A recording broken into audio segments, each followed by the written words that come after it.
é a estatística de tempo da criança. Como fica o caráter da criança se sua mente está sendo alimentada por coisas diabólicas? Como é que fica? Olha só esse desenho aqui, ó, muito conhecido, há muitos anos, mais de 20 anos em exibição. Alguns devem ter pensado, nossa, Chaves, dá uma olhada aí. Vem cá, Satanás.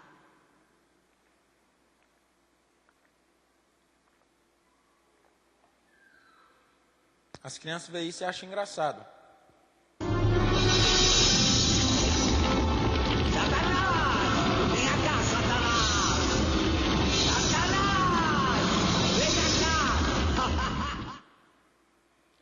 São essas coisas que nós estamos colocando dentro de casa. Só que tem um detalhe. Missionário, mas será que isso realmente influencia o meu filho?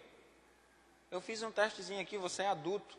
Você já tem na sua mente formalizado o que é certo e o que é errado. Agora coloque isso na mente de uma criança, que muitas das vezes é ingênua e não tem assimilação do que é certo e o que é errado. Eu estava visitando um irmão hoje à tarde, ele deve ter uns 40 e poucos anos, 50 no máximo. E ele falando assim, ó, missionário, eu era viciado naquele filme do Rambo. E o meu desejo na minha infância era de pegar uma metralhadora, chegar na frente da minha escola e fazer que nem um Rambo dando tiro para todo lado. A vontade dele era essa. Aí você vai aqui, ó, Rio de Janeiro, no Realengo. Um jovem de 19 anos de idade. Você deve ter ouvido falar disso aí. Passou no jornal no Brasil e no mundo todo. 19 anos de idade, entrou na escola que ele estudava e saiu atirando para todo lado, matou 11 crianças, depois se matou. E do jeito que ele fez, as câmeras da escola viu que do jeito que ele fez, da mesma forma ele fazia no jogo chamado Counter-Strike, um jogo de tiro, muito bem elaborado. Um outro caso mais recente, o Marcelo Perseguini, um jovem de 13 anos de idade, era viciado num jogo chamado Assassin's Creed. É um jogo onde o íconezinho ali, o bonequinho, está dentro de um lugar parecendo um inferno. E ele tem que matar todos que estão ao seu redor para ele não ser morto. E nesse matar todos que estão ao seu redor até ele se libertar daquele cativeiro, o que esse jovem fez? Matou o pai, a mãe, a tia, a avó e depois se matou com um tiro na cabeça. 13 anos de idade. Eu tenho a reportagem aqui, onde deixa claro o que aconteceu. Alguns dias antes ele mudou a página do Facebook, colocou lá as fotos, fez muita coisa lá com os íconezinhos do Assassin's Creed. Dias depois, ele fez isso aí. Nós estamos entorpecendo a mente dos nossos filhos. Isso aqui é um desenho muito conhecido, talvez esse vídeo você já viu. Economize gasolina e pneus. Essa viagem é realmente necessária? Claro que é necessária. Eu sou um diabo necessário. Tem algum diabo necessário na vida de vocês? Isso não é tudo. O que vou fazer? Sem lar, sem amigos, sem dinheiro. Ah, o que farei? Se eu tivesse uma arma, daria um jeito. Joga a bola para papai, garotinho. Na ficção, o bonequinho não morre, mas na realidade morre. E para a gente, talvez isso aí não seja uma influência, talvez. Mas no momento que você lembra o que eu falei no começo aqui? Que às vezes a gente intitulariza pessoas de fortes, às vezes a gente intitulariza pessoas de boas. A Bíblia não fala isso. Nós somos maus por natureza. A nossa natureza é pecaminosa. O ser humano com Deus já é difícil fazer alguma coisa boa. Agora imagina tirando Deus da vida dele. Está aí, ó, sua televisão, a minha, os jornais de notícias mostram o que o ser humano faz sem Deus. Mata as pessoas, tiram as vidas uns dos outros por influência daquilo que eles veem. E nós estamos permitindo que essas coisas entram. 886 explosões, 72 palavrões, 276 relações sexuais, 707 brigas e facadas, 1940 tiros, 5 homicídios. Essa é a média de coisas que uma criança vê em uma semana dentro de casa. Agora, como é que fica o caráter de uma criança? Uma criança que assiste tais cenas até os 13 anos de idade é provável que se torne um verdadeiro assassino. Você sabe quem é que diz isso aqui? A psicologia. Nós temos hoje crianças com 12, 13 anos de idade se consultando num psiquiatra, indo ao psicólogo, se tratando emocionalmente porque estão com distúrbios mentais, acalejados cada vez mais por causa dessas coisas deturpantes, imorais e sem valor. Agora a criança vê e criança faz. Olha o que essa criancinha aqui fez. 5 anos de idade. Olha a fúria que ela demonstra. E você vai ver o que ela vai fazer quando ela morrer ali, o bonequinho morrer.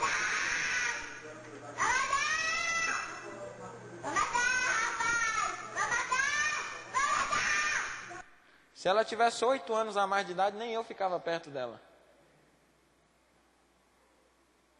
O desejo dela matar. Agora imagine uma criança com 10 anos a mais. Essa criança com 10 anos a mais. Repetindo estas coisas, isso frisado na sua mente. Cada vez mais. Nós muitas das vezes estamos nos colocando como marionetes. Diante de Deus nós não somos marionetes. Se alguém não tem cuidado dos seus, e especialmente dos de sua própria casa, tem o quê? Negado a fé. E é pior do que o quê? Eu vou repetir. Se alguém não tem cuidado dos seus parentes, seus vizinhos, seus colegas de trabalho, seus amigos da faculdade, as pessoas que você conhece por aí, se alguém não tem cuidado dos seus, e especialmente dos de sua própria casa, seus filhos, seu esposo, sua esposa, tem negado a fé e é pior do que o descrente. Veja, irmãos, Deus se direciona a nós e pede, quase que de forma gritando, voltem para mim, reconheça os seus maus caminhos. A pessoa, para estar longe de Deus, ela não precisa sair da igreja e se autodeclarar um descrente. Às vezes nós estamos nos comportando como isso, e nós olhamos para a televisão, nós olhamos para o site de notícia, e nós concluímos que o mundo está um caos. E nós dizemos, ó, que horror, essa pessoa matou seu filho. Ó, que horror, essa pessoa estrupou uma criança. Mas nós estamos colocando essas coisas dentro da nossa casa. Nós estamos sendo coniventes com essas coisas dentro da nossa família. Quando, na verdade, segundo a palavra de Deus, a nossa mente como cristãos deveria estar massificada com aquilo que tem a ver com o céu. A nossa mente deve estar ponderada no céu e não nesta terra. A olhar para as coisas que são do céu e não para as coisas que são dessa terra. Deus tenta, com os seus alarmes, com as suas orientações, com o seu convite, chamar o povo para estar vivendo um pedacinho nesta terra, como se fosse um pedacinho no céu. Vivendo a paz perenal. Nessa vida sempre teremos problemas, dificuldades sim, mas os princípios, os valores precisam ser praticados como se estivéssemos no céu. E lá no céu ninguém faz essas coisas. Lá no céu não acontece isso aí. Nosso filho é a nossa cópia, ele nos observa.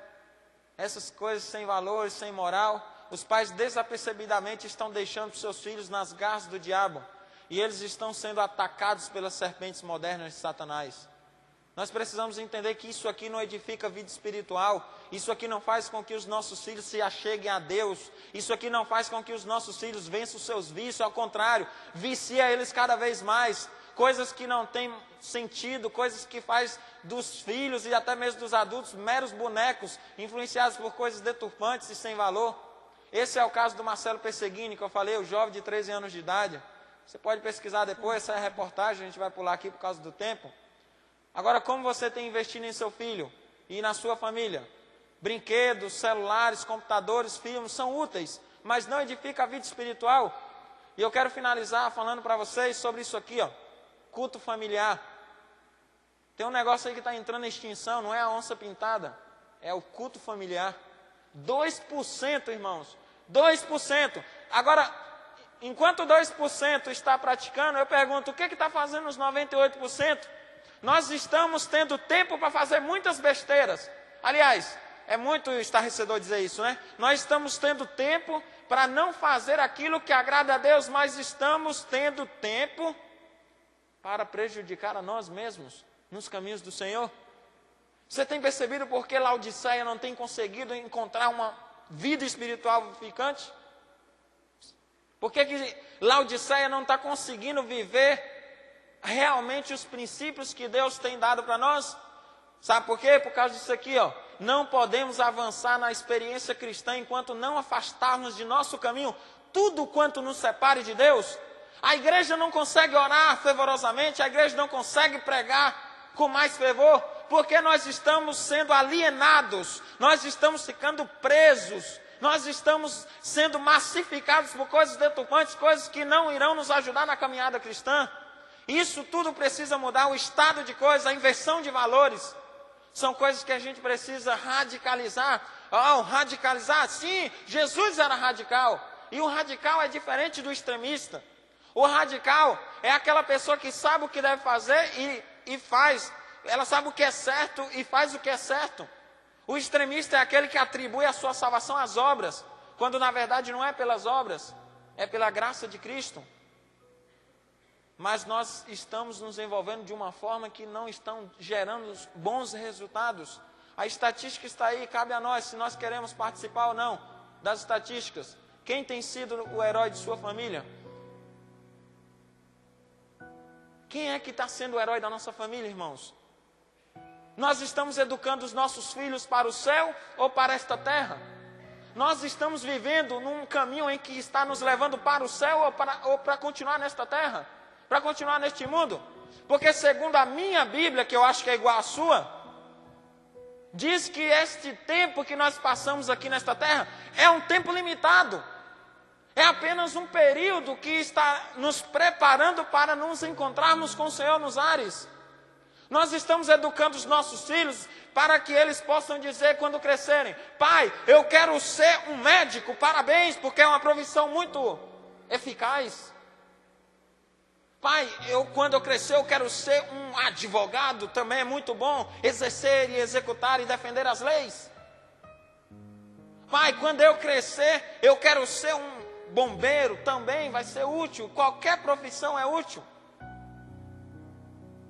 Mas quantos de nossos pais estão educando os nossos filhos para que quando crescerem dizer bem assim: pai, eu quero ser um missionário, eu quero propagar o evangelho de Jesus por este mundo.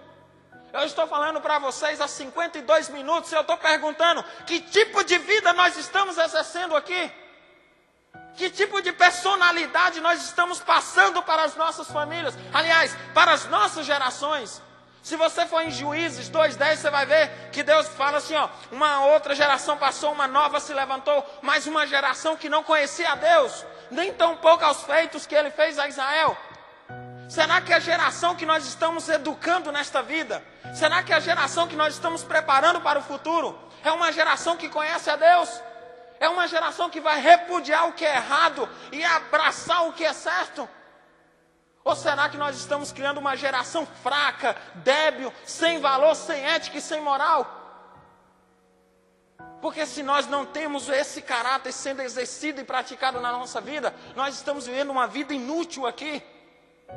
Se você não está aqui para somar com o Evangelho, se você não está aqui para poder ajudar a Jesus, não que Ele precise de ajuda, mas porque Ele quer você ajudando Ele, saia da igreja, suma então de vez. Porque tem muita gente lá fora querendo pregar o Evangelho e viver o Evangelho. Tem muita gente lá fora com sede e com fome de justiça. Tem muita gente aí fora querendo fazer a vontade de Deus, mas por causa do mau testemunho de muitos que estão nos alambrados do Senhor, estão dando mau testemunho e estão escandalizando as pessoas aí fora. Nossa família, irmãos, tem que ser a extensão da igreja, porque nós somos a igreja, porque nós somos este povo. E por favor, não fique com raiva do missionário, porque não foi eu que escrevi a Bíblia. E a palavra de Deus diz: eu disciplino e repreendo a todos quanto eu amo. A repreensão nos vem porque o Senhor nos ama. A repreensão nos vem porque Ele quer o nosso bem. Eu não estou falando isso porque eu acho que você é do mal. Não, jamais. Se você está aqui é porque você quer fazer a vontade de Deus. Se você está aqui é porque você quer fazer a vontade do Senhor, porque você quer trilhar nos caminhos do Senhor. Só que, como eu já repeti várias vezes, nós estamos de forma involuntária fazendo estas coisas que não nos ajudará na caminhada cristã. Se tem um personagem da Bíblia que me dá um exemplo nítido, vivo e eficaz de educação dos filhos, é Noé. Deus disse: Noé, construa uma arca. Noé pegou e começou a construir a arca. Só que na minha Bíblia não diz que Deus deu a ele a madeira, o prego e o martelo. Então eu presumo que Noé é uma alegoria, claro. Foi lá na Caixa Econômica Federal, falou com o gerente e raspou todo o dinheiro que ele estava na sua conta. É uma alegoria. E aplicou na arca. Aplicou na arca. Só que acabou o dinheiro e a obra do Senhor não podia parar. Aí Noé lembrou de um terreninho que ele tinha para investimento assim do outro lado da quadra. Ele vendeu o terreno, pegou o dinheiro e aplicou na arca, porque a obra do Senhor não pode parar. Acabou o dinheiro do terreno que foi vendido. Aí Noé lembrou de uma casinha, um duplex que ele tinha lá na beira da praia. Deus disse que ia destruir tudo, então ele pegou, sabiamente vendeu, pegou o dinheiro e aplicou na arca, porque a obra de Deus não pode parar. Ele construiu o primeiro, o segundo pavimento, faltava só o terceiro. Acabou o dinheiro. Aí lembrou da casa que eles moravam. Interessante, Noé tinha 3 filhos, sem cães de fé. Noé pegou, chegou para sua esposa com todo cuidado e falou: filha, amor, meu bem, chuchu, com toda a delicadeza.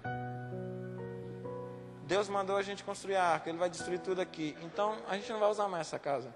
Então a gente vende e aplica na arca. A gente mora ali no segundo pavimento. A mulher sabiamente aceitou a proposta.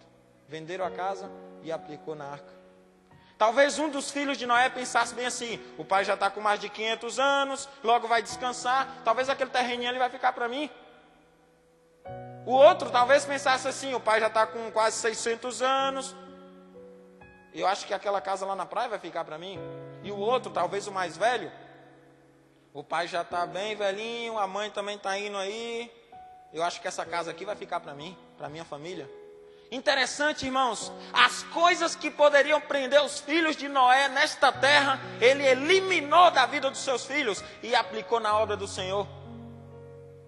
Eu não sei quanto de riqueza Noé tinha naquela época, mas